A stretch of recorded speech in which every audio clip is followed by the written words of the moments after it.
Surviving infidelity. Awakening from a reoccurring nightmare. My wife had an affair 9 years ago. We were able to reconcile and move forward. 6 months ago, as we were laying in bed one morning, he texted her. She said it was out of the blue and told me she would block his number. After some investigative work, I discovered a series of texts between the two over a week-long period. I gave her the benefit of the doubt and didn't press the matter. All seemed good and future call and text logs didn't indicate any further interactions. Last week, she helped my niece, who was staying for a week, with a phone and Apple ID so she could communicate with her parents. I got up to help the kids get ready for school and my niece and youngest son were staring in disbelief at some raunchy messages that came through over the shared Apple ID. Lo and behold, her affair was engaging in some not-so-outstanding human skills. She hadn't blocked the number. Months prior she also changed the wireless billing account password. 3 strikes, and I am broken off emotionally from her. I told her it was over and I wanted a divorce. Now I am being made to look like an overreacting oaf because nobody knows the backstory. She is making every effort to reconcile, but I am cold, with good reason. She took serious effort to highlight the fact that I have trust issues. Thank you very much. I can't. She hurt our child. She's hurt me. I'm done and I don't care how people feel about my perceived behavior. So much for trying to respect a person's faults. Edit. Extracted from a common question this community has. Mostly with why I stayed after what occurred 9 years in the past. I'm cool. I have my confidence and the love of my children. Quite honestly, tonight I thought a lot about why I didn't leave sooner. My answer: she has 3 children from her first marriage, and I raised them for the last 14 years. If I wasn't there for those kids, they would have suffered an ill-advised upbringing. She wanted to be their friend and never their parent. All the discipline and words of wisdom came from one place, and at 20, 19 and 17, they have expressed what me being in their lives has meant. It's possible they would have been okay, but highly unlikely in my opinion. I wanted to leave but something inside me said, the kids really needed me. Now for the top comments before the little update. And why don't people know the backstory? I remember when my therapist asked, and why does she get to escape the consequences, whilst you look like the bad guy? I really want my sons to respect women honestly. Small town biases would smash that, I'm certain. Your example shows them how to respect women, not pretending their mother is flawless. The kids only need to know age-appropriate information about why you're separating. Friends and family need to know the full truth. Sometimes they will hold wayward spouse accountable. At worst, they may back off harassing you to constantly forgive the lies and betrayals. You need to also show your sons how to respect yourself by your example. How to value yourself as a partner and how to have standards. They will model what they see, and if the relationship with their mother is full of lies and pain, they'll repeat in their own lives because they won't know any better. Wishing you the best. I'm really going to chew on this perspective. I like it. Thank you. Let them talk. Focus on severing your ties from her. You've already wasted 9 years on this human-shaped trash. Waste not 9 seconds more. She's quite scared now.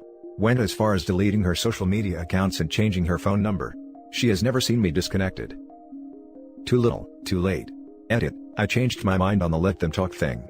I understand wanting to protect your children from the truth, but if friends and relatives are buying her narrative and butting in, then you really need to get ahead of the game and set their record straight, with proof if need be. I'm talking scorched earth, napalm bomb, the whole comic book story they're writing about you. I would say so. I've never felt like this before. Now for the update. After being asked for my side of the story by one of her relatives, I learned that the entire story hasn't been shared. No mention of previous contact with the other guy. No mention of the trove of nudes uncovered. As expected, a victim portrait was painted. So, I shared my side. Now for the next story. I, male 41, don't think I will ever marry again. Don't get me wrong. I have pretty much been a never say never sort of a guy all my life.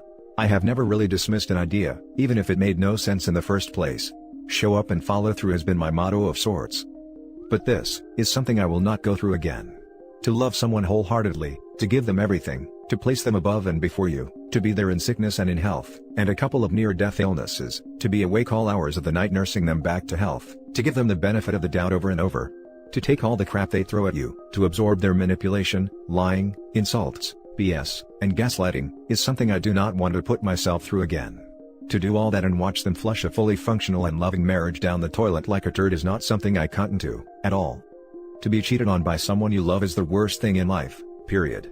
I see a life ahead that revolves around me and my sons. I will see them grow, graduate, move out, go to college, perhaps fall in love and marry. I've had one marriage, they will too. They will explore the world, earn, spend, get their hearts broken, perhaps break a few along the way. One fine day, they might present me with a child of their own. But it will only be to me, and to me alone. There won't be anyone next to me. I've had enough. This life is mine alone. I will not share it with anyone. No one deserves it. Which takes me back to the first paragraph. What soon-to-be ex-wife has done is not just cheat on me, she has changed me. From a person who is willing to give everything and everyone a chance, I have now become a cynic who first carefully evaluates how much is this going to hurt me, before I commit to anything that is remotely new. Which is why I hate her even more now. Cheating was bad enough, her changing me is worse. Now for the top comments. I have followed you since the beginning. How you handled this really should be textbook for all those who have been betrayed. You may not have felt this way, but to us you were a hero. You handled the lawyer, the private investigator and your ex, not to mention stay strong for your kids.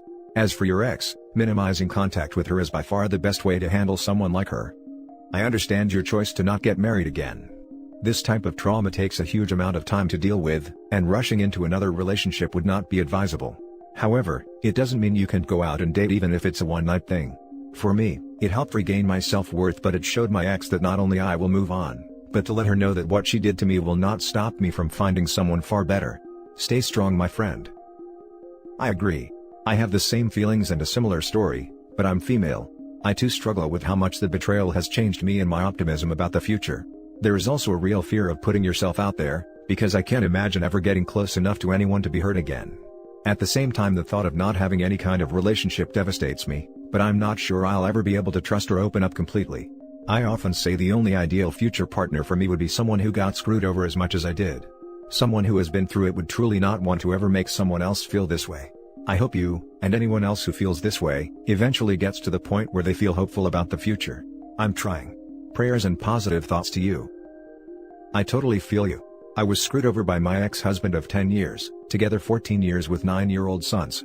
What he did was unforgivable in terms of the affair, but the thing that burns the most is how he has shaped my future. I am changed as a person. I approach every single relationship in my life differently. I will also never marry again, screw that. But it makes me sad that I won't have that long-term companionship, total love and trust thing.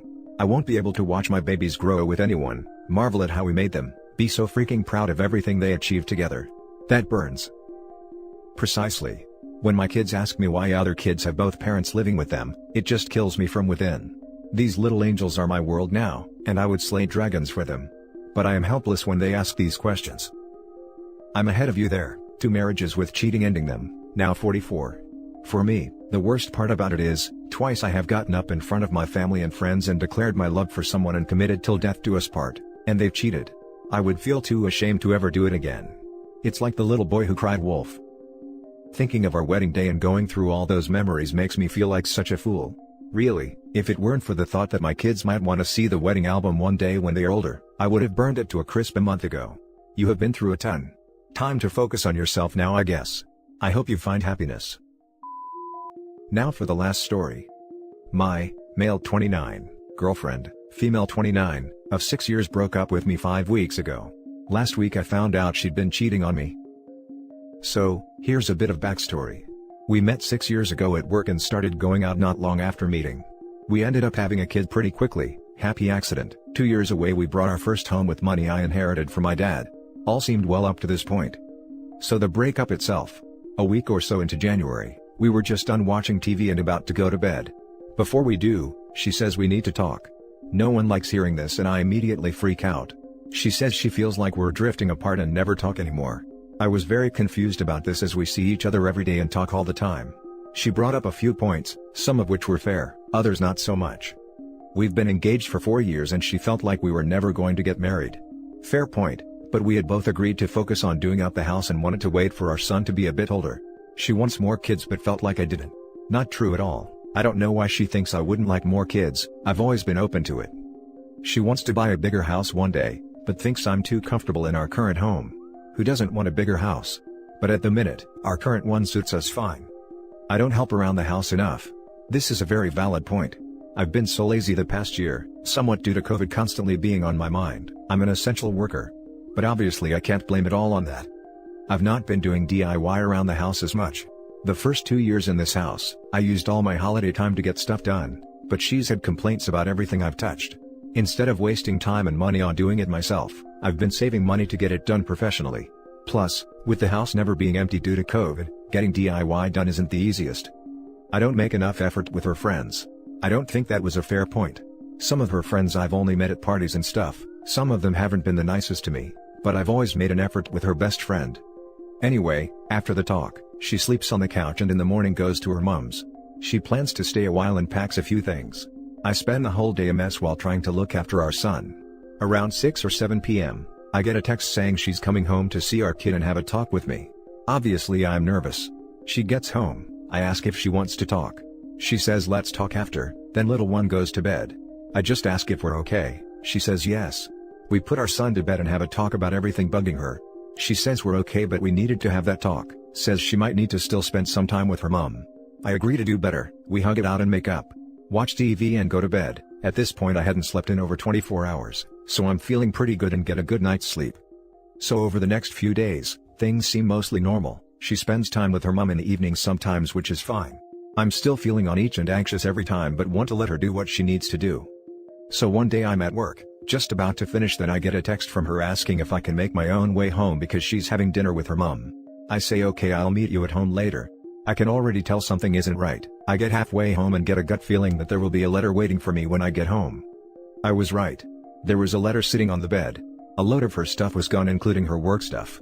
The letter said stuff like, I do love you and care about, but I don't know how I feel about you romantically, maybe I'll regret this one day. Stuff like that. I ring her in panic, ask her to come talk with me, tells me things like I deserve better. Says she's sorry. The usual breakup stuff. She pops over to drop our son off, we talk a little but she leaves. The next couple of days I'm a huge mess. I reach out to family and friends, but there isn't a lot they can do with the way things are at the minute. I ask her to come round and talk with me and she does. I ask for a confirmation that she ending things with me, and she says she thinks it's best to end things for now. This is where I get confused. She ends out relationship but says she doesn't know what she wants and wants time and space to get her head sorted. She says she doesn't want to give me false hope but keeps saying things to suggest we could end up back together. Over the next few weeks, we have a few talks and arguments, all ending in the same sort of we're done, but maybe not forever sort of way. Before I get to the next part, here's some context. I had a phone call from my nan asking if she had met someone else. I said no, there's no way. She's not like that. I've always trusted her, but it put the doubt in my mind. I saw she was up late at night on WhatsApp and was wondering who she would be talking to. Seeing as she said she wanted to be alone right now, I tried not to let it bug me, but couldn't get it out my head. Fast forward to last weekend. I was in a bad place and had to ring 111. I asked her to pick up our son and she did. She got to my place and refused to leave me in the state I was, so she asked her mom to pick up her son. I can understand why she didn't want to leave, but having her there while I was on the phone with 111 was not helping me. I had a moment of weakness and asked to borrow her phone. She let me and I checked her WhatsApp, and there was the confirmation. She'd been cheating on me. I even guessed the guy. I felt so angry and betrayed. I was willing to do anything to fix our family, and this whole time she had been lying to me. She refused to call it cheating as they haven't been physical yet. But she admitted to having feelings for him while still with me, which in my eyes is cheating. She starts saying she tried to stop having these feelings for me but couldn't. Said she felt crazy for having feelings for someone she's only talked to through Facebook. I offer her one last chance. I said I'll forget this whole thing and won't tell anyone. All she had to do was say sorry and slow things down. Didn't even say she had to stop talking with this guy. Just slow things down. She didn't even want to do that. She said she didn't want or deserve my forgiveness. The next day we have another argument over the phone while I'm walking to her place. I get to hers. I've calmed down and said I'm done arguing. I tell her all the plans I've made to do with or without her, but it all seems to go in one ear and out the other. Haven't really spoken to her since. So that's the story. Any advice would be great because I really don't know what to do at this point. I feel like after all this I shouldn't want her back. But I'd be lying if I didn't say I wasn't sure. How do I move on from this? How do I get used to living by myself? How do I pay a mortgage by myself on a low-paid job? Now for the top advice. Get it out of your head that she's going to come back. It's only going to cause you more pain and prevent you from properly grieving. It's time to admit things are over so that you can mourn that loss and properly move forward. She monkey branched to avoid coming back. But even if she did want to come back, OP, please love yourself enough to never take that bait. There are women that will love you for who you are and won't cheat. There's too little time to waste on horrible partners. 6 years sucks to lose, but it was already spent, sunk cost. I did this with my 2 wives who treated me like crap. I kept hoping for a better future that would never come. Wasted 12.5 and 13.5 years. Counseling has helped me tremendously. I recommend it to everyone. It's hard to find healthy relationships when you're still reliving your childhood traumas. Hugs OP, you got this. Man, I gotta tell you, I feel for you, bro. I don't wanna lie to you, it's gonna suck, for a really freaking long time. A girl I absolutely loved cheated on me over a decade ago. I'm married to another wonderful woman I started dating after, and I still haven't completely gotten over it, but it is a ton easier and I don't think of her much anymore. But when I do, I can still feel the pain. I want to tell you what I wish someone had told me. Focus on yourself. Think about the things you did wrong in the relationship, not what she said necessarily, but the crap you personally feel you did wrong or could have done better, and then forgive yourself for all of it. Don't play the what ifs, instead, work on those faults. Not just for yourself or your next romantic partner, but for your son. Show him how to have your world utterly destroyed and still have the strength and courage to bounce back a better man for it. I love that you came up with plans and told her what you plan to do, with or without her. Really focus on that and build on it. Get new hobbies, pick up shifts, get another job, find a roommate, stay as busy as you can and grow mentally, physically and spiritually. You have more sleepless nights ahead of you than you can count. The best thing you can do is make sure you're so exhausted when your head touches the pillow that your heart can't convince your mind to keep you awake wondering what the hell happened. You have a reasonable window to mourn the death of your old life, but then you need to get to work on building your new one. As much as it hurts to acknowledge, you know she is. You seem like a genuine guy through the words and emotions you convey. She has taken all the good parts of you for granted, don't make the same mistake. Thanks for the kind words.